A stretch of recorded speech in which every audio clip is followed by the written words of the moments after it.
y'all. They got cabinets in here. Yes. What's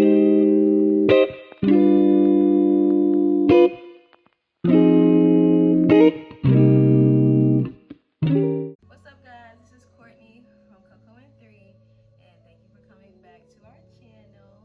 And today, like I promised, I have some first-time home buyer tips that I put into place so that I can purchase my home.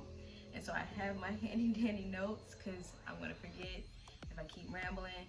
So let's get into this video. And so my first home buyer tip would be, if you can, move into the house with your parents.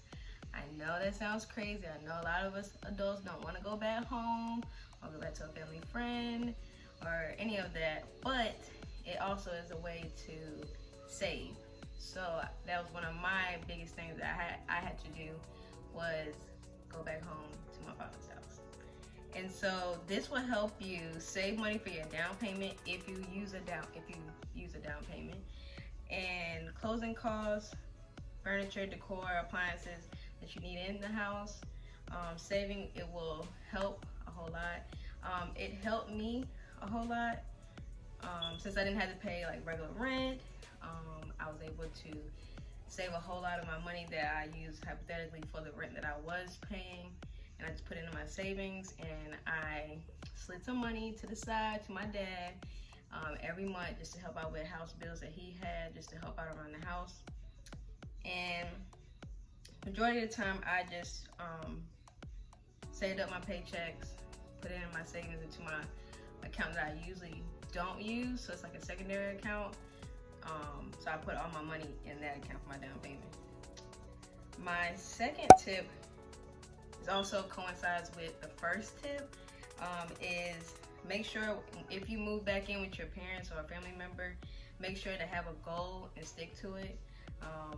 The worst thing you could do is tell someone that you're gonna go buy something, that's the reason why you wanna come, and then all of a sudden 3 years, 4 years down the road, you're still living with them. You don't want that. So like for me, I had to tell my dad, okay, so I just wanna stay here for no longer than a year, preferably not even a year, but just to save up enough money so I can get a down payment so I can purchase a home. So I kept that goal and I pushed through it. And so yeah, we basically been staying with him since the beginning of 2020. Once my rental lease was up, we moved in with him. And you just don't want to, as I said in my notes, you just don't want to overdo your stay, because some people, like my dad, live by himself, and just to have 4 extra people just come into his house, that could have been stressful. So shout out to you, Pops. You the man. And then so my third tip would be, have a plan. Have a list of wants, like gotta haves, another list of wants, but they're kind of like you don't have to have, but you would like to have them, but you can live without them. And then your no-goes, like what you don't want, like I'm not settling for that.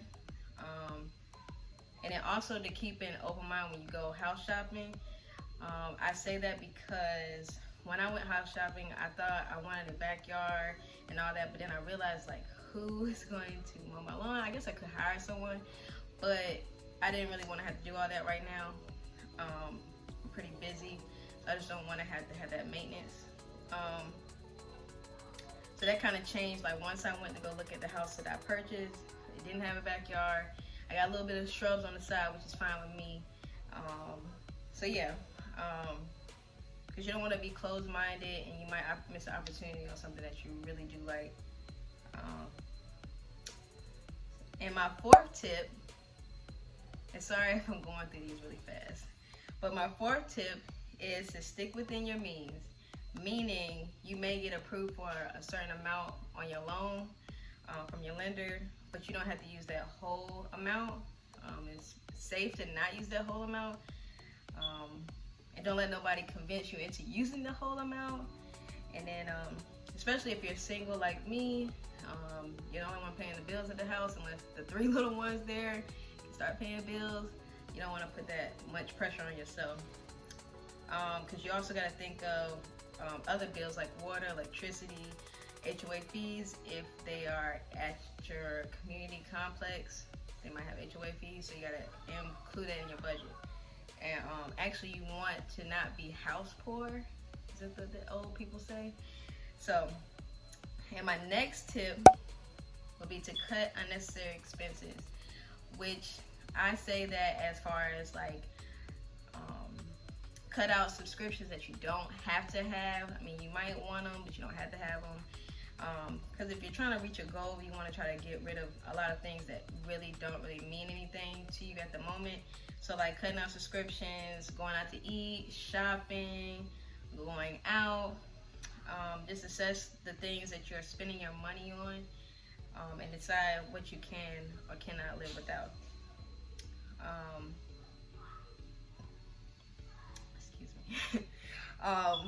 When saving for a big goal like this, it's okay to sacrifice a couple of, weekends, a couple of hanging outs, just so that you can have enough money to bring to the table. And I would say, even though this pandemic is going on, during this quarantine, I've been able to actually use it as a blessing, because we couldn't go anywhere for 2 months. So it helped me stay my behind in the house, okay? I stayed in the house, and I was able to save up even more money than what I would have been if I would have been out hanging out with my friends. And let's see, my next tip is to have all your documents ready to go when you are meeting with the lender or when you're in contact with the lender. And the old saying goes, if you stay ready, you don't have to get ready, okay? And so a list of examples of these things would be like tax returns, W-2s, pay stubs, your driver's license, like signing the paper to let them run your credit score. And there might be other factors as well as what they need. It just depends on what type of loan you are getting. The main ones that were offered to me was the FHA, conventional, first-time home buyers. The one that I chose was the FHA, and I brought to the table 3.5% as my down payment. And speaking of the credit score, that goes into my next tip.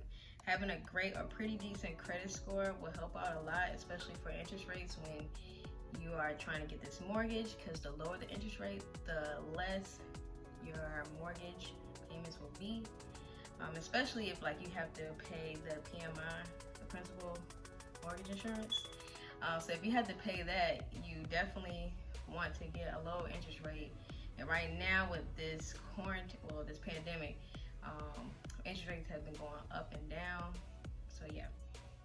And you want to make sure you're paying all your loans that you already have on time.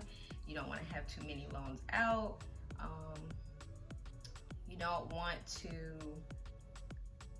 start buying more things on your credit, especially right now when you're trying to get a house, because they will look at everything and put that in consideration. They also, while under contract, they will audit or they will question things like large amounts coming into your account, like deposits, or coming out of your actual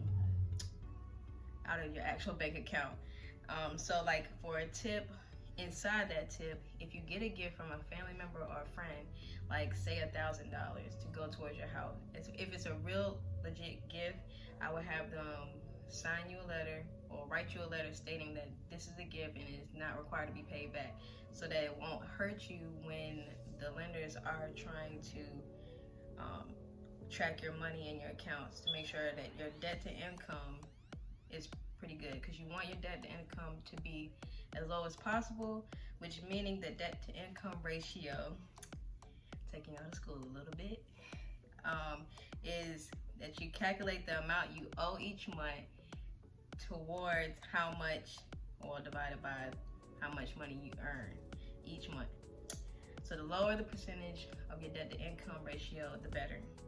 Okay, so my next tip would be to go with someone you trust. As far as me saying that, when you go look at houses, go with someone that you value their opinion, you value their trust, you trust them and what they have to say. You guys don't have to actually view things the same, but you just want someone there to help you, like if you need to ask a question but you forgot and maybe they'll remember. So that helps. And there goes my niece and her head in the way. Sorry. Let's see. And then like it's best to have someone that has bought a house and now the sun wants to come out and be bright as crap. Okay, so to my next tip, keep copies of documents that you are sending out to the lenders and documents coming in from the lenders. You want to keep like a folder, an online folder or an actual folder, just so you can have all that paperwork put together. So if something happens that you will know where it's at. And my last tip is choose what's best for you. What works for you and your family, that's what you should go for. You're investing in yourself and in your family. Don't let anyone put any doubt in your mind that you can't do it, because you can.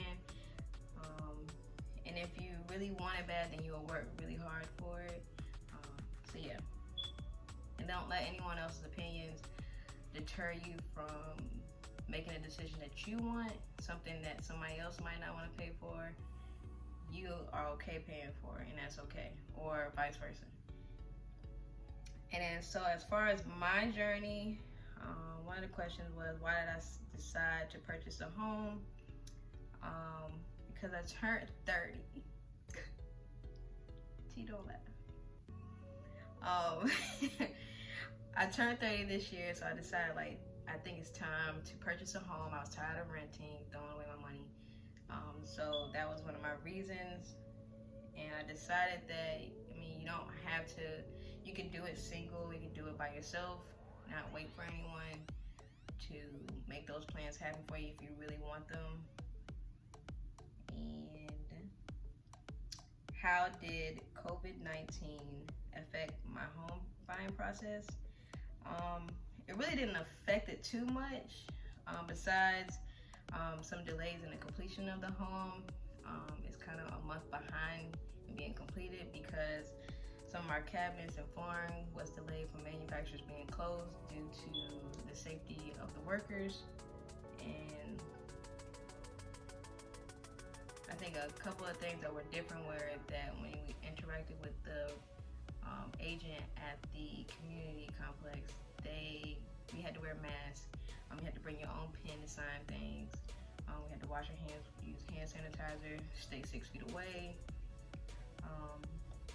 You had to set up appointments to go view the house instead of just walk-ins, because the less people there, the better for the safety of the workers. And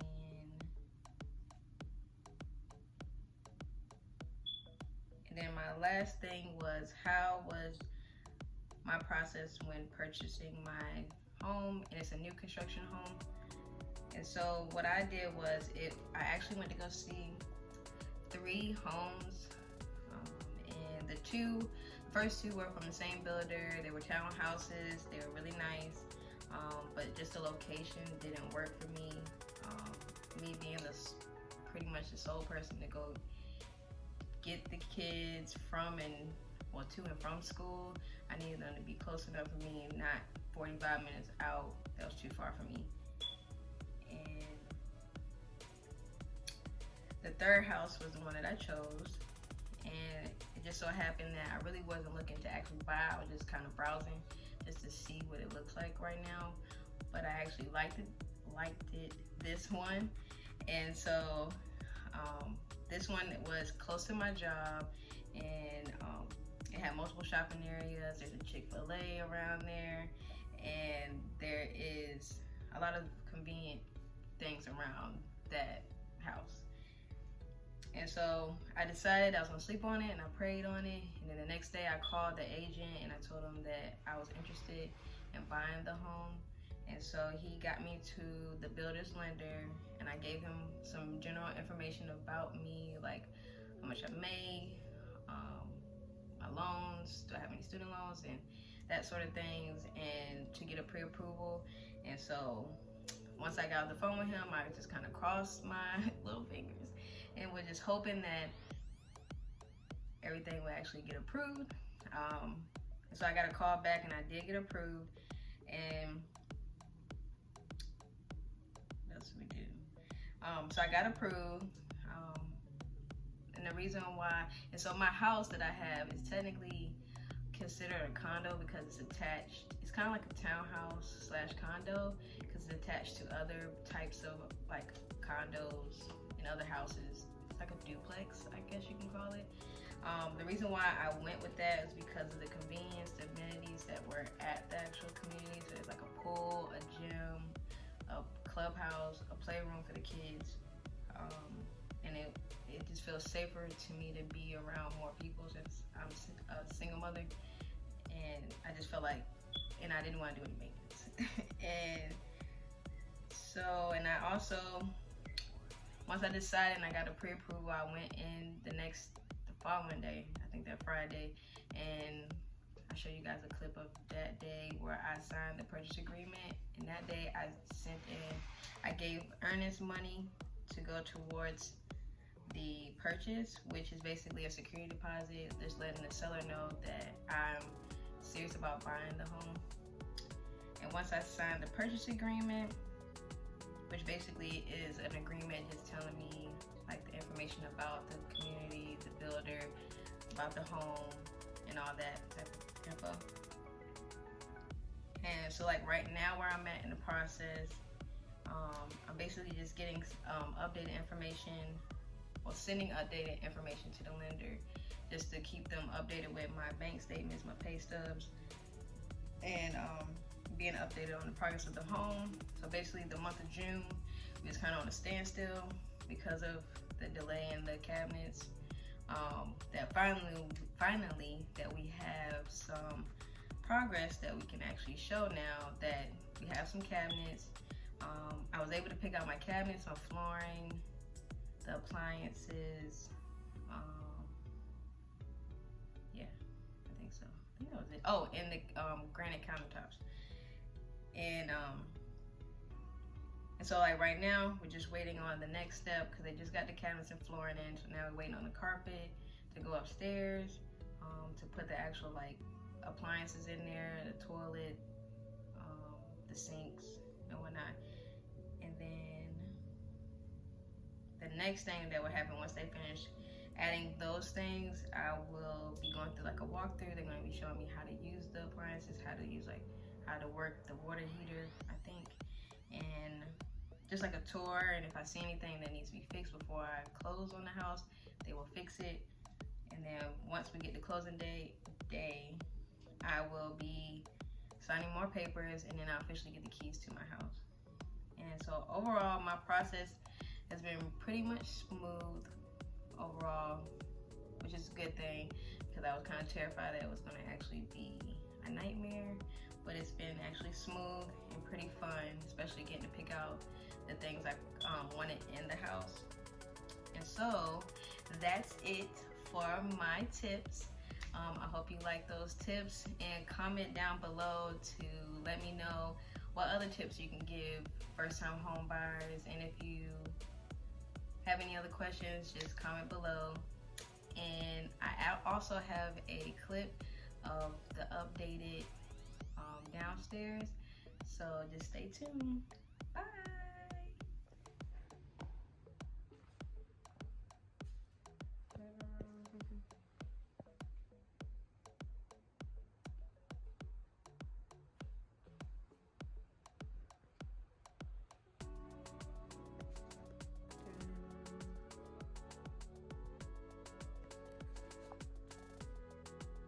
Let me know what colors you guys think I should decorate in this house. I'm going for more cool tones, like grays, beige, neutral, or nature. My kitchen, and my cool little double trash can.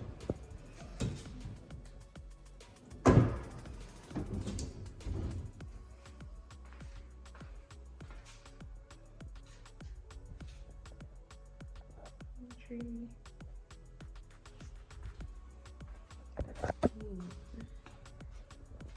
powder on.